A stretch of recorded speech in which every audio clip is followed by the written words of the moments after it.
Good morning, students. Continuing with the chapter Light, we are in the fifth part of the chapter, and in this we are going to understand what point source and extended source of light is. Okay, there are two sources. One is point source and one is extended source of light. Okay, but before we start that, let us recall what umbra and penumbra is, because in this, when we study about point source and extended source of light, we'll be again coming across the words umbra and penumbra. Okay, now what is umbra? The central dark region of the shadow is the umbra. It is that region which receives no light rays. Understood? Then what is penumbra? The outer less dark region of the shadow is the penumbra. Okay, this region, the penumbra region, it receives a few light rays and so it is less dark. Clear? Then coming to point source. Okay, what is point source? It is a source of light that is concentrated at a point. Okay, like this. Okay, like this. A pinhole. Okay, it has negligible dimensions. Means length, breadth, width. It is just like in the form of a dot. You can take the example like we have a pinhole through which sunlight is entering is a point source of light. Understood? Or if we have source of light which is large enough, but then it is at a great distance from us, so that it is considered as a point. For example, stars. Stars are heavenly bodies, right? But where are the stars? They are far away from us. Okay, so when at night we see the stars, how is it visible? Is it visible like huge heavenly bodies? No. Stars are visible as a point source of light. Stars are luminous bodies, isn't it? And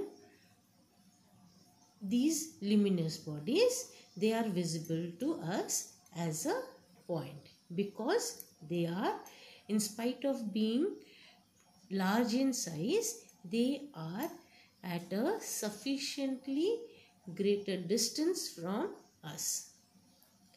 Clear? Then coming to the shadows that is formed by a point source of light. Now look at this figure which will help us understand what is the kind of shadow that is formed by a point source of light. Now we know that a point source of light is a very small source of light. Okay, then how do we get it? Take a torch, cover it with the help of a black film. Okay, in that black film you make a hole as the size of the pinhole. Okay, and then you switch it on. When you switch it on, place an object in front of it and then a screen behind it. Understood? Now when rays from this torch, from this pinhole or from the point source, it travels and hits the object in front of it, what happens? The light rays are blocked over here. So when the light rays are blocked over here, they will cast a shadow on the screen that is placed behind it. So this shadow that is casted on the screen behind the object is in total darkness. Understood? So when we have a point source of light, the shadow that it casts is umbra. Understood? For a point source of light, we never get a penumbra region. Understood? Now what you do? you move this cardboard a little back. Okay, or increase the distance, or you can say that we increase the distance between the object and the screen. Increase it more, you will find that when the cardboard is placed at this place, understood, then the shadow that is formed on this cardboard screen is again the umbra, but the size of the shadow has increased. Clear? The size of the shadow increases when the distance between the object and the screen is increased. Clear? If you bring the screen closer to the object, then the size of the shadow will decrease. But then in all the three cases, wherever the screen is placed, whatever shadow we are getting is always of a bigger size than the size of the object.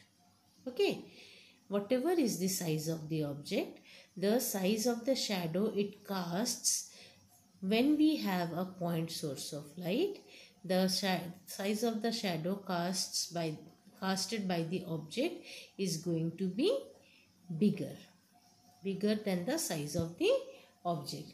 Then how do we conclude? What are the characteristics of a shadow formed by a pinhole? The shadow that is formed by a pinhole is only umbra. That is, it is uniformly dark and it is only umbra region that is formed. No penumbra is formed. Understood? The shadow formed is sharp at the edges.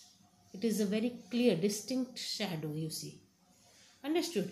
And the shadow formed by a point source of light is always bigger than the size of the object. The size of the shadow is bigger than the size of the object. Clear? In the next video, we'll be learning about shadows formed by an extended source of light.